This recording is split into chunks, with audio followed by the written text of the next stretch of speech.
Hello, welcome back to my channel.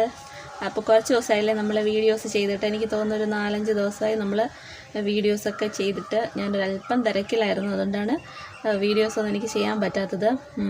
Video ചെയ്യാത്തതിൻ്റെ കാരണം വേറെ ഒന്നുമല്ല, ഞാൻ ഒരു ഹോസ്പിറ്റൽ ആവശ്യമായിട്ട്, ഹസ്ബൻഡിൻ്റെ അമ്മയ്ക്ക് സർജറിയുടെയൊക്കെ ഒരാവശ്യമായിട്ട് എനിക്ക് ചെങ്ങന്നൂർ വരെ പോകേണ്ടതുണ്ടായിരുന്നു. അപ്പോൾ ഞാൻ 4-5 ദിവസം അവിടെയായിരുന്നു.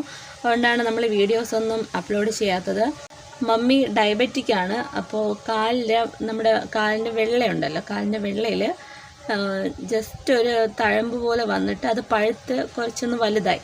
അവരത് ആദ്യം ഒരു ഹോസ്പിറ്റലിൽ കാണിച്ചു, അനസ്തേഷ്യ കൊടുത്ത് സർജറി ചെയ്യണം, പെട്ടെന്ന് തന്നെ ചെയ്യണമെന്ന് പറഞ്ഞിട്ട് ശരിക്കും അവരെ ഭയങ്കരമായിട്ട് പേടിപ്പിച്ചു കേട്ടോ. അപ്പോൾ അവരത് പേടിച്ചിട്ട് എന്നെ വിളിക്കുമായിരുന്നു, കാരണം കൂടെ നിൽക്കാൻ ആരുമില്ല, ഞാൻ മാത്രമേ ഉള്ളൂ. സർജറിയുടെ ആവശ്യമായിട്ട് ഹോസ്പിറ്റലൈസ്ഡ് ആകുമ്പോൾ കൂടെ നിൽക്കാൻ ആരും ഇല്ലാത്തത് കൊണ്ടാണ് ഞാൻ അങ്ങോട്ട് പോയത്. അപ്പം ഞാനിവിടെ നിന്ന് ട്രെയിനിനാണ് പോയത്. ട്രെയിനിൽ ഞാൻ അവിടെ ചെന്ന് മമ്മിയുടെ കാലൊക്കെ ഞാൻ കണ്ടു. ഇവർ ഫസ്റ്റ് ഞാൻ പോകുന്നതിൻ്റെ തലേന്ന് ഡോക്ടറിനെ കൺസൾട്ട് ചെയ്ത് പിറ്റേന്ന് അഡ്മിറ്റ് ആവാൻ പറഞ്ഞു. അപ്പോൾ ഞാൻ ചെന്ന ശേഷം അഡ്മിറ്റ് ആവാമെന്ന് കരുതി ഞാൻ അവിടെ ചെന്നു. അപ്പോൾ മമ്മിയുടെ കാല് കണ്ടപ്പോൾ ഒരു സർജറി ചെയ്യേണ്ട ആ ഒരു ഇതായിട്ട് എനിക്ക് തോന്നിയില്ല. കാരണം നമ്മൾ മെഡിക്കൽ ഫീൽഡിൽ നിൽക്കുന്നുണ്ട്, നമുക്ക് ഏകദേശം കാര്യങ്ങൾ കാണുമ്പോൾ നമുക്ക് മനസ്സിലാകും. അപ്പോൾ ഒരു CND ചെയ്ത് അത് കുറച്ച് ഭാഗം, അത് നമ്മുടെ കാലിൻ്റെ വെള്ളയുടെ ഒരു കുറച്ച് ഭാഗം ഒന്ന് പഴുത്തിട്ട് ഇച്ചിരി ബൾജായിട്ടിരിപ്പുണ്ട്. അപ്പോൾ ഒരു CND ചെയ്യേണ്ട കാര്യമേ ഉള്ളൂ എന്നാണ് എനിക്കത് കണ്ടിട്ട് മനസ്സിലായത്.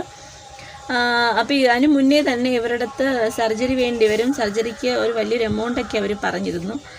അപ്പോൾ അത് ആ എമൗണ്ട് കേട്ട ഫോൺ വഴി ഇവർ ഈ എമൗണ്ടിൻ്റെ കാര്യമൊക്കെ പറഞ്ഞ് ഞാൻ കിട്ടിയൊന്ന് വലിയ കാലിൽ വെള്ളം മൊത്തത്തിൽ പോയി ഭയങ്കര ഉള്ളിലോട്ട് അതിൻ്റെ പസ്സൊക്കെ കയറിയിട്ട് കാല് ഭയങ്കരമായിട്ട് ഇൻഫെക്ഷൻ ആയിട്ടുണ്ടായിരിക്കാം, ഡയബറ്റിക്കും കൂടെ അല്ലേ. അപ്പോൾ അതായിരിക്കാം വലിയ സർജറി അയക്കാമെന്നാണ് ഞാൻ. പക്ഷേ ഡയറക്റ്റ് പോയി കണ്ടപ്പോഴാണ് ഇത് എത്രത്തോളമാണ് എന്നുള്ളത് എനിക്ക് മനസ്സിലായത്.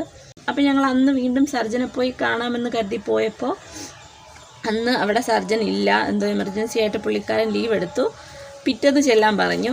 ഞാൻ പറഞ്ഞു എനിക്കത്ര ദഹിക്കുന്നില്ല, ഇവിടെ ആ ഒരു ഹോസ്പിറ്റലിൽ കാണിച്ചിട്ട് എനിക്കത്ര തൃപ്തി വരുന്നില്ല, നമുക്ക് വേറൊരു ഹോസ്പിറ്റൽ സെക്കൻഡ് ഓപ്ഷനായിട്ട് കാണിച്ച് നോക്കാമെന്ന് കരുതിയിട്ട് ഞങ്ങൾ തിരുവല്ലയിലൊരു ഹോസ്പിറ്റലിൽ മമ്മിയെ കൊണ്ടുവന്ന് കാണിക്കാൻ പോയപ്പോൾ അവിടെയും സർജൻ അന്ന് ലീവാണ്. അപ്പം നമ്മൾ ഫിസിഷ്യനെ കാണിച്ചപ്പോഴത്തേക്കും ഫിസിഷ്യൻ തൽക്കാലത്തേക്ക് ആൻറ്റിബയോട്ടിക്സും പിന്നെ ഷുഗറിൻ്റെ മെഡിസിൻസും ഒക്കെ തന്നിട്ട് സർജൻ പിറ്റേന്ന് കാണും, അന്ന് ചെല്ലാൻ പറഞ്ഞു. സർജനെ കണ്ടിട്ട് മിക്കവാറും CND ആയിരിക്കാമെന്ന് പുള്ളിക്കാരൻ പറഞ്ഞു. അപ്പോൾ പിറ്റേന്ന് ഞങ്ങൾ റെഡി ആയിട്ട്, അപ്പോൾ 3ാമത്തെ ദിവസമായി ഞാൻ അവിടെ ചെന്നിട്ട്. മമ്മിക്ക് നടക്കാനൊക്കെ ബുദ്ധിമുട്ടാണ്, വീട്ടിൽ നിന്ന് ജോലി ചെയ്യാനൊക്കെ പാടായിരുന്നു. അപ്പം ഞാൻ പോയപ്പോൾ ഒരു ഹെൽപ്പായി അവർക്ക്. അങ്ങനെ 3ാമത്തെ ദിവസം നമ്മൾ വീണ്ടും മമ്മീനെയും കൊണ്ട് ഹോസ്പിറ്റലിലോട്ട് പോയി. ഹോസ്പിറ്റലിൽ ചെന്നപ്പോഴാണ് അറിയുന്നത് സർജൻ അന്നും ലീവാണ്. ആളും എന്തോ എമർജൻസി ആയിട്ട് ഏതോ സ്ഥലത്താണ്, നാട്ടിൽ തിരിച്ചെത്തിയിട്ടില്ല. അന്നും സർജൻ ലീവാണ്. മൺഡേ ഡോക്ടർ കാണത്തുള്ളൂ എന്ന് പറഞ്ഞു. അപ്പോൾ നമ്മൾ സത്യം പറഞ്ഞു കഴിഞ്ഞാൽ ഈ ആദ്യത്തെ ദിവസം ഹോസ്പിറ്റലിൽ കാണിക്കുന്ന ഫസ്റ്റ് ഡേ ആൾക്ക് നല്ല വേദനയൊക്കെ ഉണ്ടായിരുന്നു. കാല് ഊന്നാനും ഒന്നിനും നല്ല അത്യാവശ്യം നല്ല വേദന ഉണ്ടായിരുന്നു. പക്ഷേ ഇപ്പോൾ ഞാൻ ഇന്നലെ നോക്കിയപ്പോഴത്തേക്കും ഒരുവിധമൊക്കെ ആ പസ്സൊക്കെ ഒന്ന് കുറഞ്ഞിട്ട് നീരൊക്കെ ഒന്ന് കുറഞ്ഞിട്ടുണ്ടായിരുന്നു. ഇപ്പം തന്നെ 2 ദിവസം ലീവൊക്കെ എടുത്തിട്ടാണ് ഞാൻ പോയത്. പിന്നെ ഇവിടെ വീട്ടിൽ ഹസ്ബൻഡും പിള്ളേരും മാത്രമേ ഉള്ളവർക്കും ഫുഡ് കാര്യങ്ങൾ റെഡിയാക്കി കൊടുക്കാനൊന്നും ആരുമില്ല. ഫസ്റ്റ് ടൈമാണ് കേട്ടോ ഞാൻ എൻ്റെ വീട്ടിൽ നിന്ന് ഞാൻ മാറി നിൽക്കുന്നത്. അപ്പോൾ ഇളയാൾ ഭയങ്കര പ്രശ്നമൊക്കെ ആയിരുന്നു ഞാൻ മാറി നിന്നതിൻ്റെ പേരിൽ. അവൻ രാത്രി ഉറങ്ങത്തൊന്നുമില്ലായിരുന്നു, ഫുഡ് കഴിക്കത്തില്ലായിരുന്നു, ഭയങ്കര കരച്ചിലും ബഹളമൊക്കെ ആയിരുന്നു ഇവിടെ. അങ്ങനെ അവസാനം ഗതി കെട്ടിട്ട് മെനഞ്ഞാന്ന് രാത്രി ഇവരെയും വിളിച്ചിട്ട് ഹസ്ബൻഡ് സ്കൂട്ടിയിൽ ഇവിടുന്ന് ചെങ്ങന്നൂർ വരെ വന്നു. കാരണം രാത്രി 11 മണിയായിട്ട് ഇവൻ ഫുഡും കഴിച്ചിട്ടില്ല, ഉറങ്ങിയിട്ടുമില്ല. അന്ന് 2ാമത്തെ ദിവസമാണ് കേട്ടോ ഇവൻ ഉറങ്ങാതിരിക്കുന്നത്. അങ്ങനെ ഹസ്ബൻഡ് ഒന്നും പിന്നെ നോക്കിയില്ല, കാരണം ഫുഡ് കഴിക്കുക ഒന്നും ചെയ്യുന്നില്ല. അവസാനം അവർ സ്കൂട്ടിയിൽ വന്നു. എൻ്റെ അടുത്ത് പറയാതെയാണ് കേട്ടോ വന്നേ. രാത്രി 2:45 ആണ് അവരവിടെ വന്നത്. അപ്പോൾ ഈ കാര്യങ്ങളൊക്കെ കൊണ്ടാണ് നമ്മൾ ഇത്രയും ദിവസം വീഡിയോ ഇടാത്തത്. എന്നാലും ഞാൻ അവിടെ ഇടയ്ക്കൊന്ന് ഫ്രീ ആയപ്പോൾ ഞാൻ അവിടുത്തെ വീടും പിന്നെ അവിടെ വീടിന് ബാക്കിൽ കുറച്ച് കൃഷിയുണ്ട് കേട്ടോ. വലുതായിട്ടൊന്നുമില്ല, കുറച്ച് കൃഷിയുണ്ട്. വാഴ കൃഷി, ചേമ്പ്, ചേന, മുളക്, അങ്ങനെ കുറച്ച് സാധനങ്ങളുണ്ട്. അപ്പോൾ അതൊക്കെ ഒന്ന് നിങ്ങളെ കാണിക്കാമെന്ന് കരുതിയിട്ട് ഞാൻ ഇടയ്ക്ക് ഒന്ന് വീഡിയോ എടുത്തായിരുന്നു. പക്ഷേ ആ വീഡിയോ എനിക്ക് കംപ്ലീറ്റ് ചെയ്യാൻ പറ്റാത്തതുകൊണ്ടാണ് ഞാനന്ന് അപ്ലോഡ് ചെയ്യാത്തത്. കാര്യം വേറെ ഒന്നുമല്ല, അവിടുത്തെ പപ്പയുടെ പെങ്ങളുടെയും വീട് ഒറ്റ കോമ്പൗണ്ടിലാണ് ഇരിക്കുന്നത്. അപ്പോൾ പപ്പയുടെ പെങ്ങളുടെ വീട്ടിലൊരു പട്ടിയുണ്ട്. അപ്പോൾ ഞാൻ വീഡിയോ എടുത്തിട്ട് എനിക്കറിയത്തില്ല അവിടെ പട്ടീനെ അവർ തുറന്നാണ് ഇട്ടിരിക്കുന്നതെന്നുള്ളത്. കാരണം ആ പട്ടി അധികാരം കടിക്കുകയോ അങ്ങനെയൊന്നുമില്ല. പക്ഷെ വലിയൊരു പട്ടിയാണ് കേട്ടോ. കണ്ടു കഴിഞ്ഞ് കഴിഞ്ഞാൽ നമ്മൾ പേടിക്കും. അങ്ങനെ ഒരു വലിയൊരു പട്ടിയാണ്. ഞാൻ വീടിൻ്റെ ബാക്കിൽ തോട്ടത്തിൽ ഇങ്ങനെ വീഡിയോ എടുത്തെടുത്ത് പോയപ്പോൾ വാഴയുടെ ഇടയിൽ ഒരാൾ നിൽക്കുന്നുണ്ട്. നോക്കിയപ്പം ഈ പട്ടി അവിടെ നിൽപ്പുണ്ട്. ഞാൻ ശരിക്കും പേടിച്ചു കേട്ടോ. ഞാൻ അന്നാൾ അറിയുന്നത് അവിടെ പട്ടിയുണ്ടെന്നും ഇത്രയും വലിയൊരു സാധനമാണെന്നും ഞാൻ അന്നാ അറിയുന്നത്. ഞാൻ പെട്ടെന്ന് തന്നെ അവിടെ നിന്ന് വീഡിയോ സ്റ്റോപ്പ് ചെയ്തിട്ട് തിരിച്ച് വീട്ടിലോട്ട് പോകുന്നു. അതുകൊണ്ട് എനിക്കന്ന് ആ വീഡിയോ കംപ്ലീറ്റ് ചെയ്യാൻ പറ്റിയില്ല കേട്ടോ. പക്ഷേ ഞാൻ എന്നാലും ഈ വീഡിയോയുടെ അവസാനം അവിടുത്തെ വീടും പിന്നെ വീടിൻ്റെ ബാക്കിലുള്ള പറമ്പൊക്കെ ഞാൻ കുറച്ച് എല്ലാം എടുക്കാൻ പറ്റിയില്ല, ഒരു കാൽഭാഗം പോലും എടുക്കാൻ പറ്റിയില്ല. അത്രയും ഞാനൊന്ന് അപ്ലോഡ് ചെയ്തിട്ടുണ്ട്. ഞാൻ വീഡിയോ ലാസ്റ്റ് അതും കൂടെ ഞാൻ ചേർക്കാം. ഞാൻ വീട്ടിൽ നിന്ന് ഇറങ്ങാൻ സമയത്ത് എൻ്റെ ഹസ്ബൻഡിൻ്റെ അടുത്തും പിള്ളേരുടെ അടുത്തും ഒരൊറ്റ കാര്യം ഞാൻ പറഞ്ഞുള്ളൂ: വീട് വൃത്തിയായിട്ടിട്ടിരിക്കണം, ഒന്നും വലിച്ചു വാരിയിടല്, അഴുക്കാക്കിയിടല്, വൃത്തിയോടാക്കരുത് എന്നൊക്കെ പ്രത്യേകം പറഞ്ഞിട്ട് പോയതാണ്. എനിക്ക് തോന്നുന്നു ഓൾമോസ്റ്റ് എല്ലാ വീട്ടിലും ഇങ്ങനെയാണ്. ആണുങ്ങൾ അങ്ങനെ വീട് ശ്രദ്ധിക്കാറില്ല. ഞാൻ ഒരുപാടിടത്ത് അങ്ങനെ കണ്ടിട്ടുണ്ട്. എനിക്കറിയാമെന്നുള്ളത് കൊണ്ടാണ് ഞാൻ പ്രത്യേകം എടുത്ത് പറഞ്ഞത്. പ്രത്യേകിച്ച് ഞാൻ എൻ്റെ ഹസ്ബൻഡിനോടാണ് കേട്ടോ പറഞ്ഞത്. പക്ഷേ തിരിച്ച് വന്നപ്പോൾ വീടിൻ്റെ അവസ്ഥ കണ്ടിട്ട് എനിക്ക് എൻ്റെ സകല കൺട്രോളും പോയി. കാര്യം ഞങ്ങൾ അവിടെ നിന്ന് തിരിച്ച് വരാൻ സമയത്ത് ഹസ്ബൻഡും മൂത്തയാളും കൂടി സ്കൂട്ടിയിൽ വന്നു, ഞാനും ഇളയാളും കൂടി ട്രെയിനിനാണ് കേട്ടോ വന്നേ. അപ്പം ഞങ്ങളായിരുന്നു ആദ്യം എത്തിയത്, ഞാനും ഇളയ മോനും എത്തിയത്. അപ്പോൾ വന്നപ്പോൾ മുറ്റം കണ്ടപ്പോൾ തന്നെ എനിക്ക് ഏകദേശം ഐഡിയ പിടികിട്ടി വീടിനകം അങ്ങനെ ആയിരിക്കുമെന്ന്. മുറ്റത്ത് ഫുള്ള് ചവറും ഇവരെന്തൊക്കെയോ കഴിച്ചിട്ട് അതിൻ്റെ കവറൊക്കെ എടുത്ത് മുറ്റത്ത് ആയിരുന്നു എടുത്തിട്ടിരുന്നു. കഴിഞ്ഞാൽ കതവ് തുറന്നപ്പോൾ അതിലും ബഹുരസമായിരുന്നു. കഴിച്ച പാത്രങ്ങൾ പോലും കഴുകിയിട്ടില്ല. നല്ല മണമായിരുന്നു കേട്ടോ കതവ് തുറന്ന് കയറിയപ്പോൾ. അപ്പോൾ ഇന്നലെ രാത്രിയാണ് ഞങ്ങൾ വന്നത്. രാത്രി തന്നെ എനിക്ക് അത്യാവശ്യം നല്ല പണി ഈ വീടിനകത്തും പുറത്തും ഉണ്ടായിരുന്നു കേട്ടോ.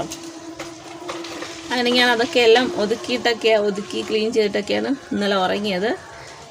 ഇപ്പോൾ ഈ 3-4 ദിവസം ഇല്ലാത്തതുകൊണ്ട് തന്നെ വീട്ടിൽ അത്യാവശ്യം നല്ല രീതിയിൽ പണിയുണ്ട്. ഒരുപാട് തുണികൾ കഴുകാനുണ്ട് കേട്ടോ. അപ്പോൾ കഷ്ടകാലത്തിന് ഇന്ന് ലൈൻ പൈപ്പിൽ വെള്ളവുമില്ല. നമുക്കിവിടെ ലൈൻ പൈപ്പ് മാത്രമേ ഉള്ളൂ കേട്ടോ. നമ്മൾ ബോർവെല്ലോ കിണറോ ഒന്നുമില്ല. ലൈൻ പൈപ്പിൽ നമ്മൾ പിന്നെ സ്റ്റോറേജ് ചെയ്യാനായിട്ട് 1000 ലിറ്ററിൻ്റെ ഒരു ടാങ്ക് വെച്ചിട്ടുണ്ട്. വേറെ ഒന്നുമില്ല കേട്ടോ. അപ്പം നമുക്ക് ലൈൻ പൈപ്പിൽ വെള്ളം വരുമ്പോഴാണ് നമ്മൾ തുണി കഴുകുന്നത്. എൻ്റെ കഷ്ടകാലത്തിന് ലൈൻ പൈപ്പിൽ വെള്ളമില്ല. ഇനി നാളെ ജോലി കഴിഞ്ഞ് വന്നിട്ട് വേണം ബാക്കി തുണി കാര്യങ്ങളൊക്കെ ചെയ്യാം. ഇനി തുണി അലക്കൽ മാത്രമേ ഉള്ളൂ കേട്ടോ. ബാക്കി എല്ലാ പണിയും കഴിഞ്ഞ് ഇനി തുണി മാത്രം അലക്കിയാൽ മതി. പിന്നെ ഈ 3-4 ദിവസത്തിനിടയിൽ നമുക്ക് സങ്കടം തരുന്നതും സന്തോഷം തരുന്നതും കുറച്ച് കാര്യങ്ങളൊക്കെ സംഭവിച്ചിട്ടുണ്ടായിരുന്നേ. അപ്പോൾ ഭയങ്കര വേദനാജനകമായൊരു കാര്യം ഉണ്ടായെന്ന് വെച്ചാൽ ഇപ്പോഴും അത് വിശ്വസിക്കാൻ പറ്റാത്തൊരു ന്യൂസാണ് എനിക്ക്. ഞാൻ നേരത്തെ വർക്ക് ചെയ്തിരുന്ന ക്ലിനിക്കിലെ ഡോക്ടർ, ആൾ കാർഡിയോളജിസ്റ്റാണ് കേട്ടോ.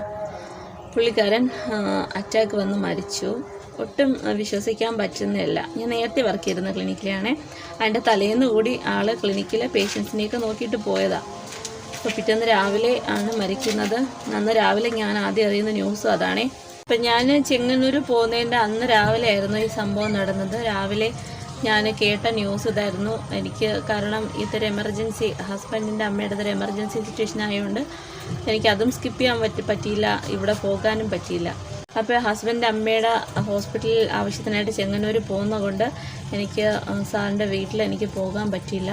ഭയങ്കര വിഷമമുണ്ട് കേട്ടോ. ഇന്നലെ രാത്രി, അതായത് ഇന്നലെ വെളുപ്പിനെയാണ് നമ്മൾ ഇന്നലെ പാതിരാത്രിക്കാണ് നമ്മൾ വീട്ടിൽ വന്ന് കയറുന്നത്. ഇനി ഇന്നിപ്പോൾ വീട്ടിൽ അത്യാവശ്യം ജോലി ഉള്ളതുകൊണ്ട് എനിക്ക് പോകാൻ പറ്റില്ല.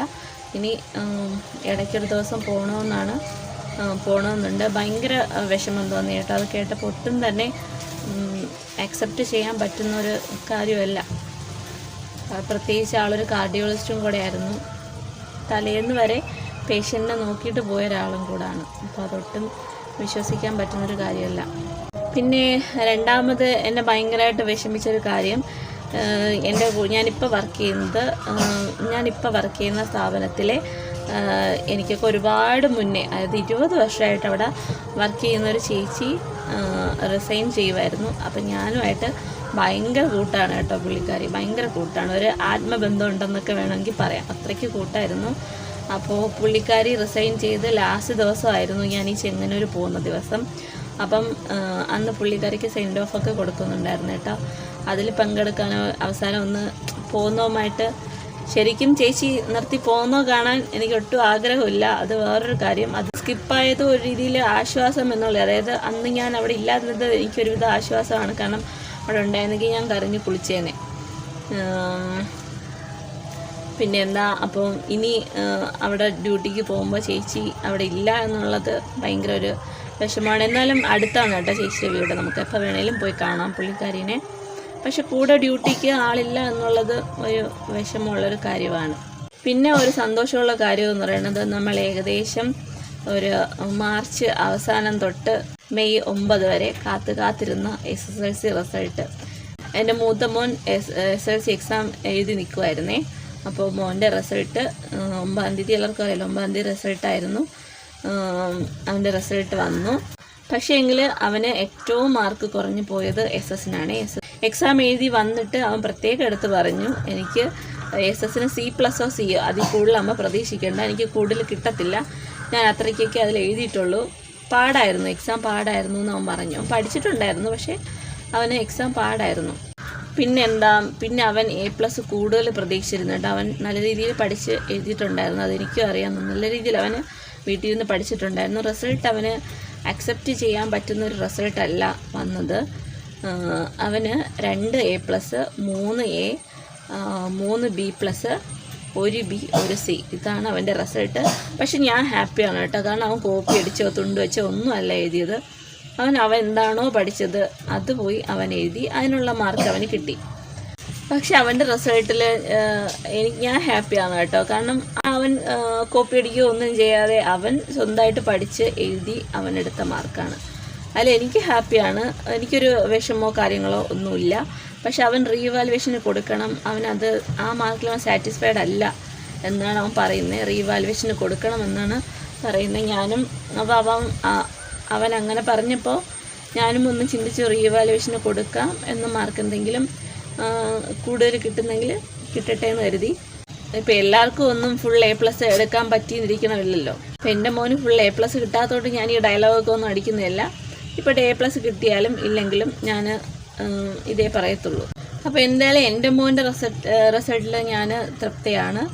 അഡ്മിഷൻ കിട്ടും എന്നാണ് എൻ്റെ ഒരു പ്രതീക്ഷ. കാരണം അവന് സയൻസ് സബ്ജക്റ്റിനെല്ലാം A+ ഉണ്ട്.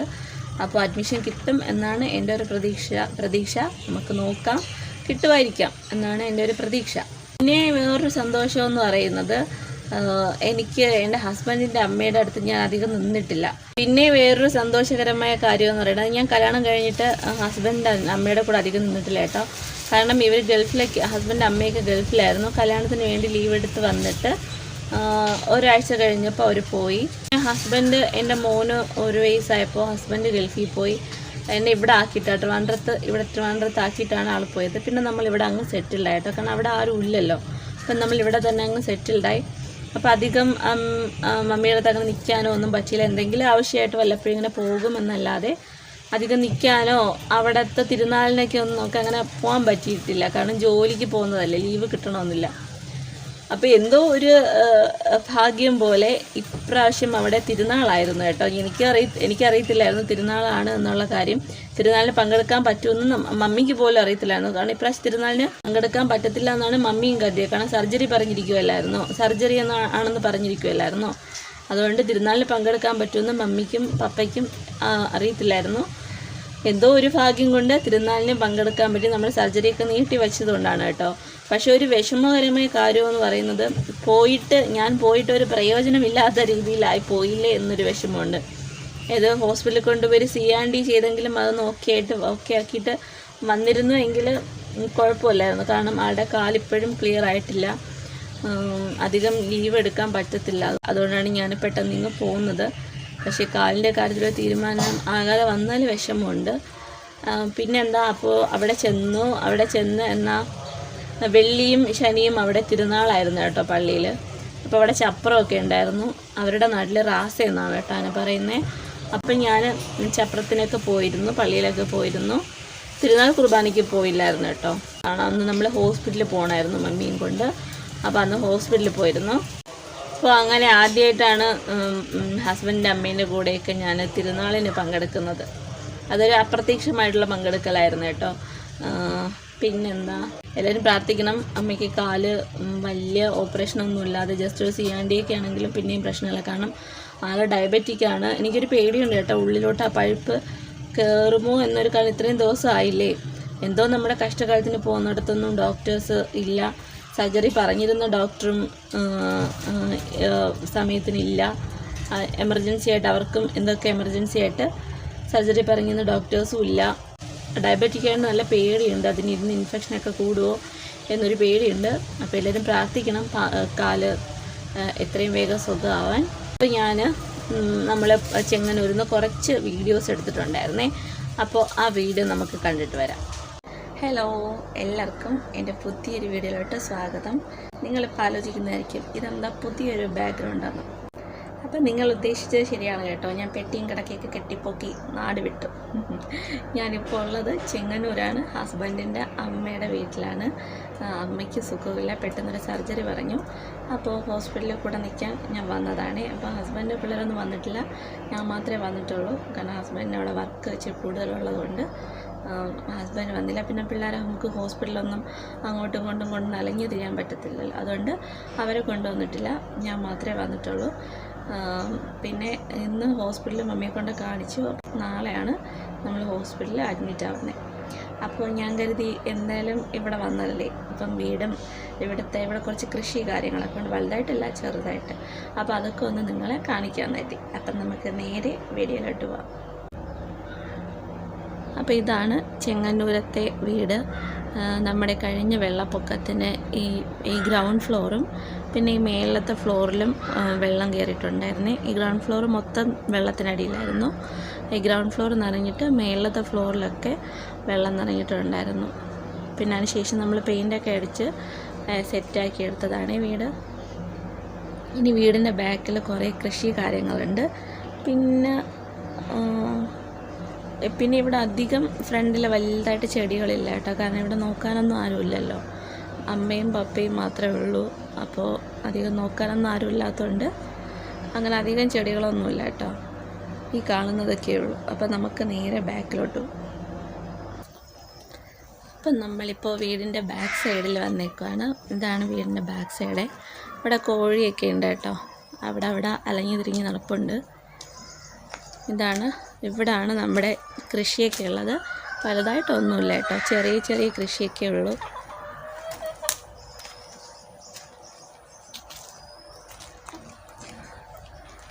ഇത് കത്തിരിക്കയാണേ. കത്തിരിക്കയൊക്കെ കാച്ച് ഏകദേശം കഴിയാറായി. ഇപ്പോഴും നിൽപ്പുണ്ട് കത്തിരിക്കയിൽ കായ. പിന്നെ ചേമ്പുണ്ട്. ഈ മാവ് ഇപ്പോൾ വച്ചതാണ് ഇവിടെ. പിന്നെ എന്താ മുളക് ഇടയ്ക്കിടയ്ക്കൊക്കെ നിൽപ്പുണ്ട് കേട്ടോ. പല ടൈപ്പ് മുളകുണ്ട്, എനിക്ക് അതിൻ്റെ ഒന്നും പേരറിയത്തില്ല. ഞാനിവിടെ വന്ന് നോക്കിയപ്പോൾ പല രീതിയിലുള്ള മുളകുകൾ നിൽക്കുന്നു, അതിൻ്റെ പേരൊന്നും എനിക്ക് പറഞ്ഞിട്ട് അറിയത്തില്ല കേട്ടോ. പിന്നെ ചീരയുണ്ട്, കണ്ടില്ലേ ചീര ഇടയ്ക്ക് കട്ട് ചെയ്തെടുത്തതാണേ. കട്ട് ചെയ്തെടുത്തിട്ട് വീണ്ടും അതിൻ്റെ തണ്ടൊക്കെ ഒന്ന് വളർന്നു വന്നതായത്.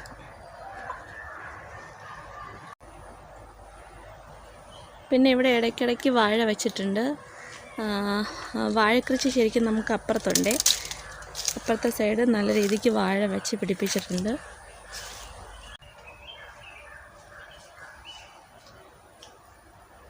കണ്ടില്ലേ വാഴ.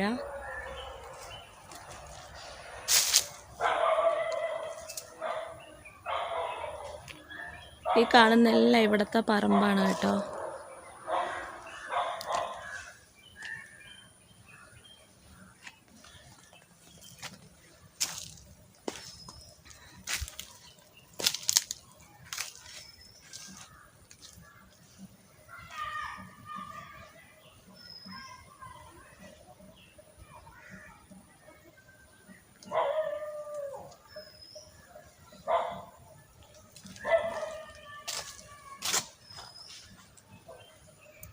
പണി പാളി ഗൈസ്. ഞാൻ അപ്പുറത്തെ ആ പറമ്പൊക്കെ നിങ്ങൾക്ക് കാണിച്ചു തരാമെന്ന് പറഞ്ഞ് പോയതാണ്.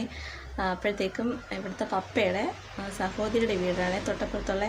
അപ്പോൾ പട്ടിയെ തുറന്ന് ഇട്ടിട്ടുണ്ടായിരുന്നു, ഞാൻ ശ്രദ്ധിച്ചില്ല. ഞാൻ അങ്ങോട്ട് ചെന്നപ്പോഴത്തേക്കും തോട്ടത്തിനിടയിൽ ഒരാൾ നിൽക്കുന്നു. നോക്കിയോ പട്ടിയെ കണ്ടപ്പോഴത്തേക്കും ഞാൻ തിരിച്ചിങ്ങ് പോന്നു. ഇനി നോക്കട്ടെ, ഞാൻ പട്ടീനെ കൂട്ടിലാക്കുമ്പോൾ വീഡിയോ എടുക്കാൻ പറ്റുവാണെങ്കിൽ ഞാനൊന്ന് എടുത്ത് കാണിച്ചു തരാം.